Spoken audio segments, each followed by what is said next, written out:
Manipur expectation from the president rule. Reference 20th February 2025 Hindu English Daily Newspaper.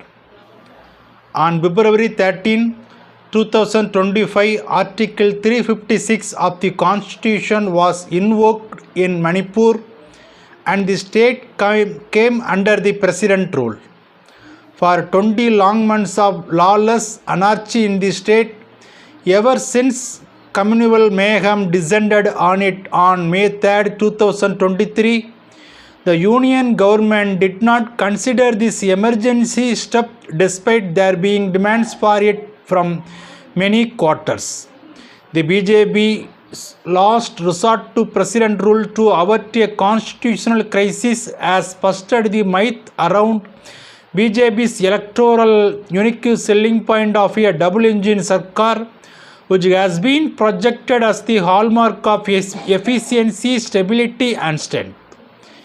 Extensive reports show how the complicity and partisan role of the state government and its police forces during this violence have not only ruptured shared territorial space but have also drastically eroded citizens' trust in the state government. Under Mr. Biren Singh populist leadership, the state government is seen to have capitulated to the Meitei ultranationalist and Majoritarian agenda. This point is brought into sharp relief by a recent forensic report Truth Lab submitted to the Supreme Court, which confirms a 93% of similarity between the YouTube voice samples and the alleged audio of Mr.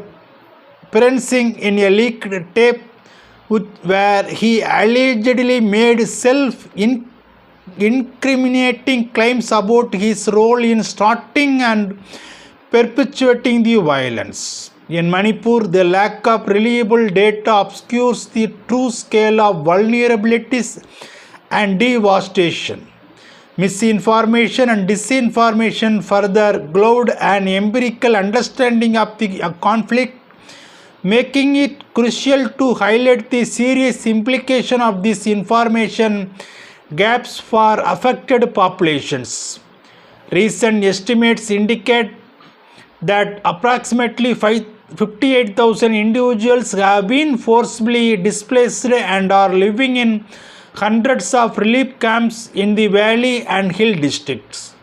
Nearly 12,000 people fled to Mizoram at the peak of the conflict, while approximately 7,000 people sought refuge in Nagaland, Assam and Meghalaya. With over 22,000 children still living in camps, the situation is especially dire, severely impacting education. The recent local media report has documented at least 13 deaths in relief camp in the valley, including suicides. Meanwhile, displaced population in the Imphal Valley struggle with increasing out-of-pocket expenses for medical treatment, often leading to a discontinuation of care. Manipur healthcare system, already marked by disparities between the valley and hill districts, has deteriorated. According to the United Nations High Commissioner of Refugees estimates, as of December 31, 2024, approximately 95,600 refugees from Myanmar had moved into India. Of these, about 73,400 refugees reportedly reached India after the recent military coup. However, given the porous border, it is difficult to accurately estimate the number of Myanmar refugees in India. The influx of Myanmar refugees has generated a diverse response in India's northeastern states. In Mizoram, various civil society organizations and the state government have shown considerable empathy for the refugees due to their shared ethnic identity. On the other hand, in Manipur, there are concerns that the influx of refugees is disturbing the fragile ethnic balance and has become an important in the Meitei Kuki conflict. Due to this, plans to improve the India-Myanmar-Thailand trilateral highway have also taken a backseat. To ensure peace in the region, the consolidation of unhealthy relationship between Indian insurgents group and armed groups across the border need to be arrested. There is an urgent need to provide increased humanitarian relief and in the long run develop healthcare and educational infrastructure in Myanmar near the border with Manipur and Mizoram in India. These measures would ensure that the population seeking basic needs does not have to make strenuous efforts to enter India. Concerted attempts must be made to demobilize and disarm armed groups across the divide. Accountability must be fixed expeditiously for the atrocities committed during this violence to deliver justice. Outsourcing law and order to vigilante and armed groups, using them as proxies to further ultranationalist and majoritarian agendas, randomized stereotyping and selectively targeting a community among others must be stopped.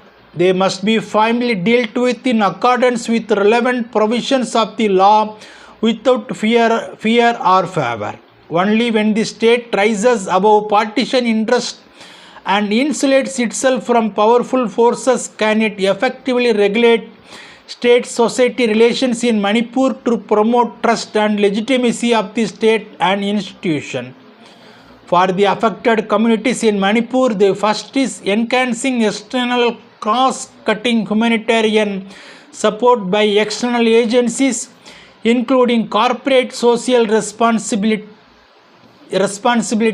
entities to vulnerable populations.